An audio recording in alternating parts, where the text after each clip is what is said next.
عزیز طلباء و طالبات، السلام علیکم۔ گلستان اردو چینل میں آپ سب کو خوش آمدید کہتے ہیں اور یہ امید کرتے ہیں کہ آپ سب بخیریت ہوں گے۔ آج کی اس ویڈیو میں ہم ناصر کاظمی کی ایک غزل رونقیں تھیں جہاں میں کیا کیا کچھ لوگ تھے رفتگاں میں کیا کیا کچھ، اس غزل کے اشعار کی تشریح اور حل لغات کو حل کریں گے۔ تو آئیں غزل کو شروع کرتے ہیں۔ پہلے غزل خوانی کریں گے، اس کے بعد غزل کے اشعار کی تشریح کرتے ہیں۔ تو رونقیں تھیں جہاں میں کیا کیا کچھ لوگ تھے رفتگاں میں کیا کیا کچھ، اب کی فصل بہار سے پہلے رنگ تھے گلستان میں کیا کیا کچھ، کیا کہوں اب تمہیں خزاں والو جل گیا آشیاں میں کیا کیا کچھ، دل تیرے بعد سو گیا ورنہ دل تیرے بعد سو گیا ورنہ شور تھا اس مقام میں کیا کیا کچھ۔ شعر نمبر 1 ہے، رونقیں تھیں جہاں میں کیا کیا کچھ لوگ تھے رفتگاں میں کیا کیا کچھ۔ اس شعر میں رفتگاں یہ نیا لفظ ہے۔ رفتہ کی جمع گئے ہوئے یا مرے ہوئے لوگ۔ تشریح طلب شعر، اس شعر کے الفاظ ظاہر کرتے ہیں کہ شاعر ماضی کو یاد کر رہا ہے، کیونکہ بیتے ہوئے وقت کے ساتھ ساتھ جو رونقیں وابستہ ہیں، اپنے دور کی بے اطمینانی میں شاعر انہیں یاد کر کے سکون و رافیت محسوس کرتا ہے۔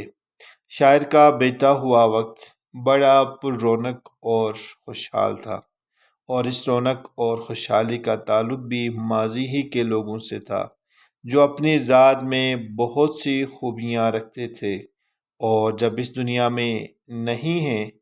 کیا کیا کچھ کا اشارہ انہی خوبیوں کی طرف ہے۔ ناصر کاظمی کا ایک اور شعر ملاحظہ کیجئے جو اسی مضمون کا حامل ہے، جنہیں ہم دیکھ کر جیتے تھے ناصر، جنہیں ہم دیکھ کر جیتے تھے ناصر، وہ لوگ آنکھوں سے اوجھل ہو گئے ہیں۔ شعر نمبر 2، اب کی فصل بہار سے پہلے رنگ گلستان میں کیا کیا کچھ۔ اب کی شعر میں ایک حساب سے اگر دیکھا جائے تو اب کی ایک نیا لفظ ہے۔ اب کی اس کے معنی ہے اس مرتبہ کی۔ تشریح طلب شعر میں شاعر کہتے ہیں کہ پہلے کی طرح اس دفعہ بھی گلستان میں بہار کا موسم آیا ہے، لیکن جوبن رنگینی اور خوبصورتی کے اعتبار سے اس مرتبہ کی بہار کا موسم اپنے سے پہلے کی بہاروں کے مقابلے میں کچھ بھی نہیں۔ اس گلستان میں اس سے پہلے آنے والی بہاروں کا رنگ ہی کچھ اور تھا۔ پہلے آنے والی بہار صحیح معنوں میں بہار تھی، لیکن اس مرتبہ کی بہار تو خزاں کی مانند ہے، کیونکہ یہ قتل و غارت گری کے بعد کی بہار ہے، جس کے پس منظر میں لاکھوں لوگوں کی بربادی موجود ہے۔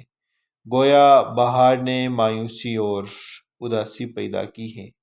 ناصر کاظمی کا ملتا جلتا ایک اور شعر ملاحظہ کیجئے، اداسیوں کا سما محفلوں میں چھوڑ گئی، بہار ایک خلش سی دلوں میں چھوڑ گئی۔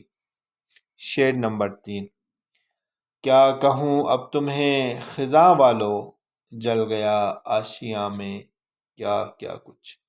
تشریح طلب شعر میں شاعر کہتے ہیں کہ ہجرت کے عمل سے متاثر ہونے والے لوگوں سے مخاطب ہوتا ہے کہ کہا گیا ہے کہ اے الم رسیدہ لوگو، اے غم زدہ لوگو، تمہیں کیا بتاؤں کہ اس آگ سے تو میرا گھر بھی جل کے راکھ ہو گیا ہے۔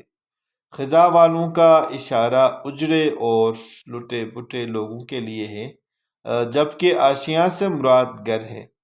شاعر کہتا ہے کہ میں ابھی اس حادثے سے اسی طرح متاثر ہوا ہوں جس طرح باقی لوگ میرے گھر کے ساتھ جو سکون اور خوشحالی وابستہ تھی وہ سب کی سب اس حادثے کی نظر ہو گئی۔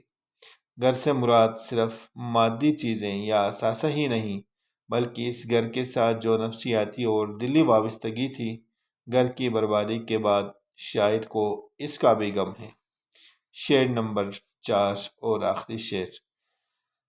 دل تیرے بعد سو گیا ورنہ شور تھا اس مقام میں کیا کیا کچھ۔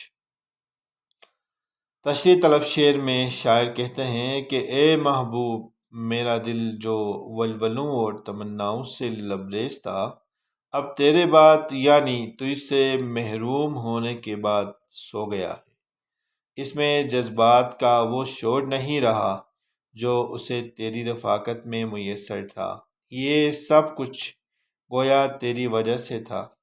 ناصر کاظمی کا یہ شعر شاعرانہ تغزل کی خوبصورت مثال پیش کرتا ہے۔ اسی مضمون کو ناصر کاظمی نے ایک اور غزل میں ذرا مختلف انداز میں یوں بیان کیا ہے۔ دل کا یہ حال ہوا تیرے بعد جیسے ویران سرا ہوتی ہیں۔ دل کا یہ حال ہوا تیرے بعد جیسے ویران سرا ہوتی ہیں۔ عزیز طلباء و طالبات اور سامعین و حضرات، آج کی اس ویڈیو میں ہم نے ناصر کاظمی کی ایک غزل کے اشعار کی تشریح اور حل لغات پیش کی۔ امید کرتے ہیں آپ کو یہ ویڈیو ضرور بھرپور مفید ثابت ہوگی۔ کومنٹس میں اپنی رائے کا اظہار کریں۔ اسی طرح کی دیگر ویڈیو سے استفادہ کرنے کے لیے رہیے ہمارے ساتھ۔ خاص طور پہ گلستان اردو چینل میں نئے ہیں یا پہلے سے ہیں لیکن ابھی تک سبسکرائب نہیں کیا ہے تو سبسکرائب کریں۔ ملتے ہیں ایک نئی ویڈیو کے ساتھ، تب تک کے لیے اجازت چاہتے ہیں۔ اللہ نگہبان، اپنا ڈھیر سارا خیال رکھیے۔ اللہ حافظ۔